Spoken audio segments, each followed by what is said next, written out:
I opened the dryer yesterday, and a lot of the clothes were ruined. This is Summit After the Storm podcast, and I'm Bart Wilbanks.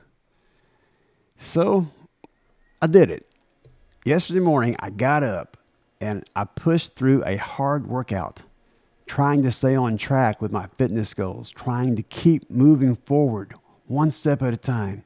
Because, like I said yesterday, I'm not backing off right now. After the workout, I came inside and I decided to knock something else out. We've got chores assigned to all the kids, laundry, dishes, trash, etc. But I wanted to wash our sheets. I had an allergic reaction the night before. My eyes were itching. I could barely sleep. I couldn't breathe so bad. So I figured I'd just get them going while I jumped in the shower. So I pulled the sheets off the bed, emptied the washing machine, and started unloading the dryer. And that's when I saw it, a purple ink pen. And immediately I thought, oh no. So I started looking through the clothes one by one. And it didn't take long to realize this wasn't a small problem. Most of the clothes were covered in purple ink. Somebody had left a pen in a pocket and ran it through the entire load. Then I saw it.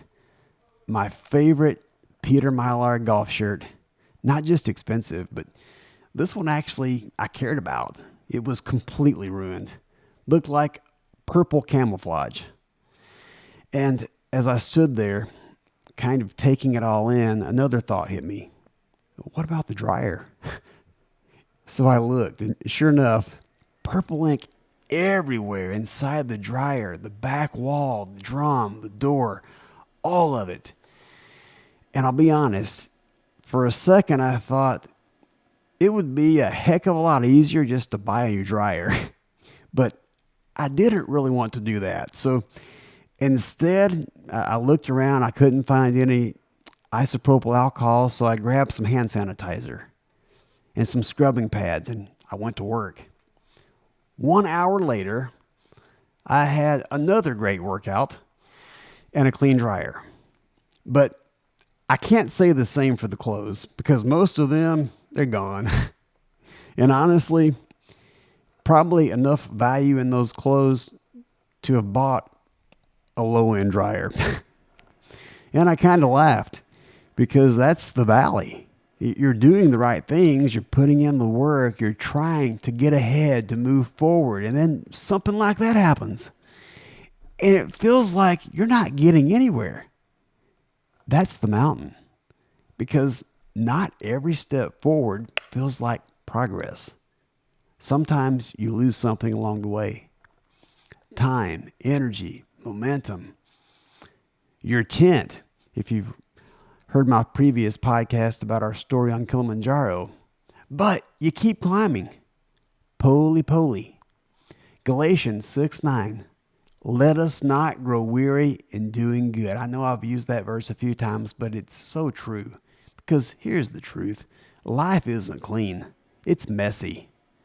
You can do everything right and still take a hit. And in those moments, you've got a choice. You either get frustrated or you keep going, keep showing up. And maybe that's where you are. You're working hard, you're doing the right things, and it still feels like you're not getting anywhere. Don't stop. Because progress in the valley isn't always obvious, but it's happening. I lost some clothes yesterday, but I didn't lose momentum. If this resonated with you, follow the podcast on whatever platform you're listening on and share it with someone who might need it. I would appreciate it if you would like or follow the podcast.